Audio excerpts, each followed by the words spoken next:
Keep it up. Fuck, man! I just need to get that out. Oh! Top 48 for what?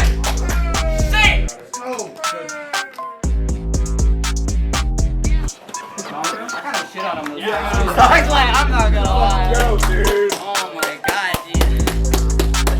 dude. Go!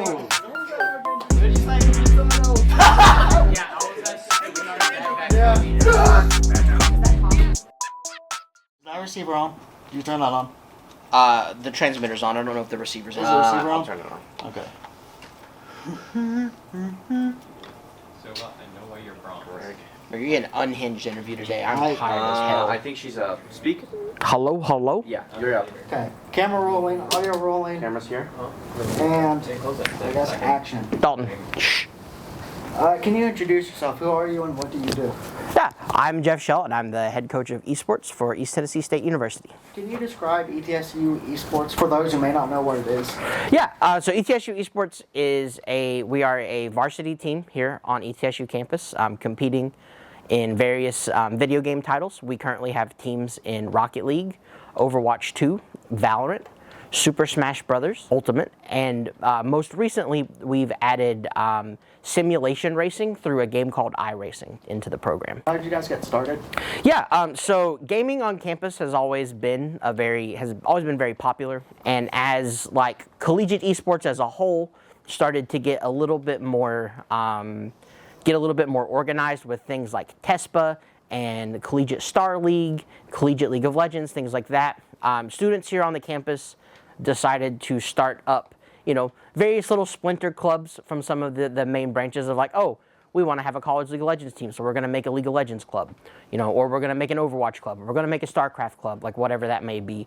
And that was kind of where esports got its start here on campus, was with students. How did you guys get this space? Yeah, so like, rolling back around to when the program started, we start building the bones of the program, really thinking like, what is this going to look like from a logistical standpoint on the university side to, do things like, we're going to purchase a lot of gaming computers. We're going to hand out scholarships for people to play video games. Like, what does all of that look like? Our first initial space that we had for the esports program, and I love this to death because one of my favorite people in ITS is in that office now, but it was just an empty office in Nick's Hall in ITS building, and we had one computer in it with one keyboard and one mouse. And while we were doing the piloting for the program, we would invite students to fill out a form and come in and just play some games, record some clips, talk to us a little bit about what they were interested in. And so that was our first space. And then after the press conference in 2019 where the president announced the program. This morning, I have the privilege of announcing our newest team. Next fall, we will host our very first esports varsity team. The team will compete in tournaments hosted by the National Associate of Collegiate Esports and other networks of esports competitors. We got a space in Gilbreth Hall, but due to COVID shutdowns and everything like that, we didn't utilize that space as much because there weren't students on campus. But once campus reopened and we returned, we knew that we were getting put in the Culp Center during the process of the Culp Center renovations.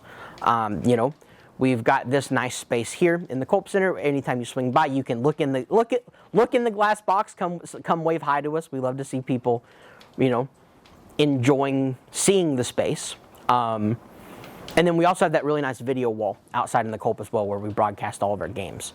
But so we knew that all of this was coming. So in the meantime, we had a space in the basement of Lucille Clement.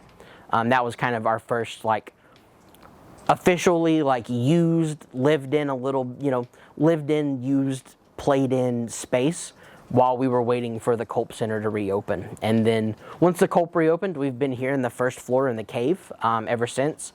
I personally love that this is this little subtle thing that unless you're a nerd like me wouldn't know, is that when a lot of those beginning esports clubs were happening at ETSU, most of them were formed and thought of, and the student leaders that started those met, less than 200 feet from the doors of where our arena is in the cave.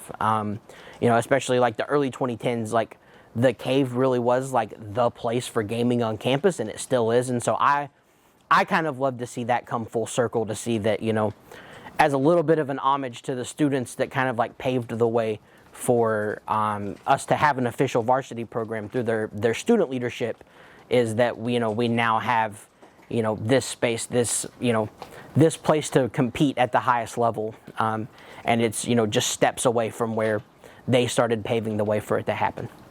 What do you think is the most impactful thing people learn being a part of this program? Esports is a weird space, like from a very competitive angle, in that it is typically very isolating for the most part. For many of our students, when they get here, this is the first time that they've been on a team. And so I think a lot of the real impact from the program comes from giving these students who may never had that team environment, that, you know, that moment where they're a part of something bigger than themselves.